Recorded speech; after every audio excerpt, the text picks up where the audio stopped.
நம்ம நாடார் சமுதாய சொந்தங்களும் ஏதோ நம்ம மாவீர அண்ணன் கராத்தே செல்வி நாடாருக்கு வந்து வீர வணக்கம் செலுத்துறதுக்கு வாரம் போறோம் அப்படிங்கறதெல்லாம் தாண்டி இன்னைக்கு அவர் இந்த இடத்துல விதைக்கப்பட்டிருக்காரு. எதுக்காக அவர் விதைக்கப்பட்டிருக்காரு? நம்ம நாடார் சமுதாயத்துக்கு ஒரு அரசியல் அங்கீகாரம் வேணும்னு சொல்லி சமுதாயத்துக்காக பாடுபட்டாரு. ஆனா காலத்தோட கட்டாயம், காலத்தோட சூழ்நிலை இன்னைக்கு அவர் நம்ம கிட்ட இல்ல. ஆனா அவர் என்ன நோக்கத்தோட சமுதாயத்துக்குன்னு சொல்லி ஒரு கட்சியை உருவாக்குனாரோ அந்த கட்சியால கூட இன்னைக்கு ஒரு அரசியல் அங்கீகாரத்தை பெற முடியல. இங்க இருக்கக்கூடிய எல்லாருமே ஒரே ரத்தம் தான்.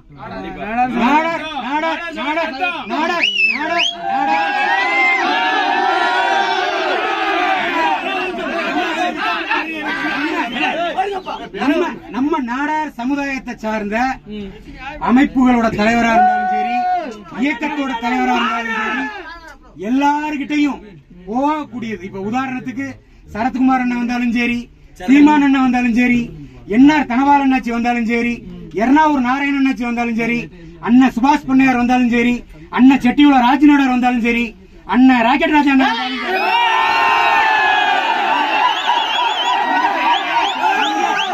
அங்க போகக்கூடியதும் கோஷம் போடக்கூடியதும் இங்க இருக்கக்கூடிய இந்த ரத்த உறவு தான். ஆனா அந்த கோஷம் வெறும் கோஷமா மாறிடக்கூடாது. உயிர் பலி கொடுத்திருக்கிறோம். மாவீரன் கராத்தே செல்வி நாடாரோட கனவை நனவாக்கணும்னா நாடார் ஓட்டு நாடாருக்கேன்னு சொல்லி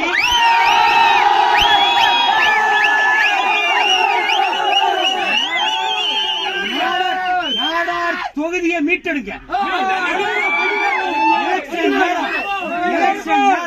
எலெக்ஷன் நேரம் ஒவ்வொரு கட்சி சார்பா நம்ம நாடாரை சேர்ந்த வேட்பாளரை வந்தாலும் சரி, கராத்தே செல்வி நாடார் கல்லறைக்கு வந்தியா, அண்ணன் வினேச பொன்னையார் கல்லறைக்கு வந்தியாங்கிற கேள்விய நீங்க வைங்க.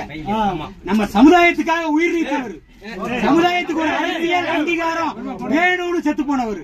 ஆனா அவரோட கனவை நனவாக்கக்கூடிய கடமை நம்ம எல்லாருக்கும் இருக்கு. இதை தயவு செய்து அண்ணனோட 27வது நினைவு தினத்துல ஒரு உறுதிமொழியா எடுத்து நாடார் ஓட்டு பிரிஞ்சு போகாம நம்ம நாடாருக்குன்னு குரல் கொடுக்க சட்டமன்றத்துல ஆள் இருக்கணும், பாராளுமன்றத்துல ஆள் இருக்கணும்.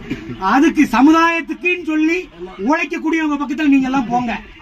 உங்களை கொண்டு போயிட்டு அடமானம் வைக்கக்கூடியவங்க கூட தயவு செய்து போகாதீங்க. சமுதாய ஓட்டு நம்ம சமுதாயம் சார்ந்து இருக்கக்கூடியவங்களுக்கு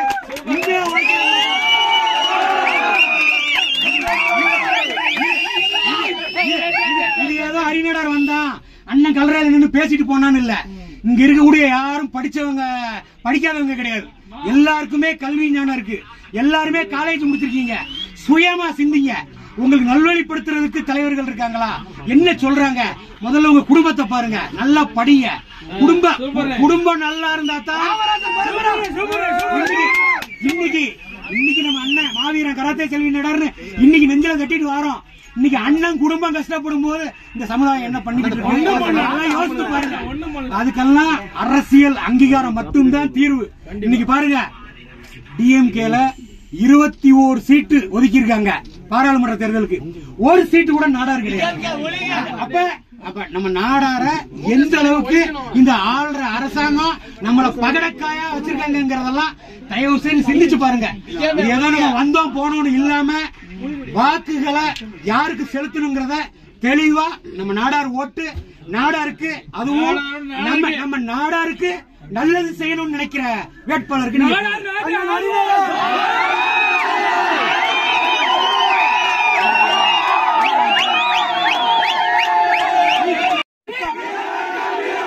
மாவீரன் அண்ணன் செல்வி நாடாருக்கு வீர வணக்கம், வீர வணக்கம், வீர வணக்கம், மாவீரன் அண்ணன் செல்வி நாடாருக்கு வீர வணக்கம்,